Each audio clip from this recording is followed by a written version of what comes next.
అమ్మా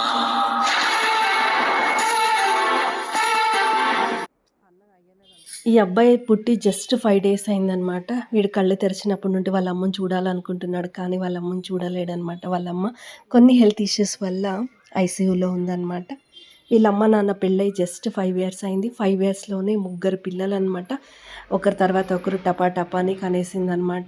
అవి normal deliveries కాదు, అన్ని సిజేరియన్సే. సిజేరియన్‌కి 3 ఇయర్స్ గ్యాప్ ఉండాలి. కానీ వాళ్ళు ఆ గ్యాప్ ఏది పట్టించుకోకున్నట్ల దేవుడిచ్చిన ప్రసాదం అనేసి కనుక్కుంటూ వెళ్ళిపోయారు. ఇప్పుడు సఫర్ అవుతుండేది ఈ పిల్లోడనమాట. ఈ ఇన్సిడెంట్ జరిగిందంటూ అనంతపూర్‌లోన మేము మా అన్నయ్యని చూడ్డానికెళ్ళాం కదా! ఆ టైంలో జరిగిందనమాట.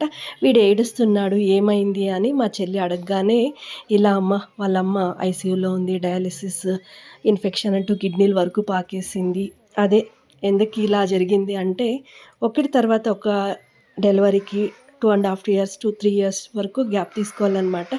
గ్యాప్ లేకున్నట్ల కనడం వల్ల లోపలే ఇన్ఫెక్షన్ స్టార్ట్ అయ్యి కిడ్నీల వరకు పాకేసిందనమాట. మా చెల్లి ఆ పాపని ఎత్తుకుంటే మా చాక్షిత చూసారా, నన్నెత్తుకో అని అంటుందనమాట. ఇక్కడ ఒక బ్యాడ్ థింగ్ ఏంటంటే, ఇంత సఫర్ అవుతున్నా వాళ్ళ అత్తింటి వాళ్ళు ఎవరు రాలేదనమాట.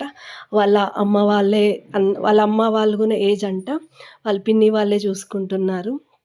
నిజంగా చెప్తున్నా, పిల్లలు పుడితే మీ ఇంటి పేరు చెప్తారు కానీ, వాళ్ళ అమ్మమ్మ వాళ్ళ ఇంటి పేరు చెప్పరు. దయచేసి చెప్తున్నా, ఎవరైనా కానీ కోడలే అయ్యుండొచ్చు, కానీ కూతురులా చూసుకోకున్నా పర్వాలేదు. మనిషున్న మానవత మనిషిగా అన్నా చూసుకోండి దయచేసి.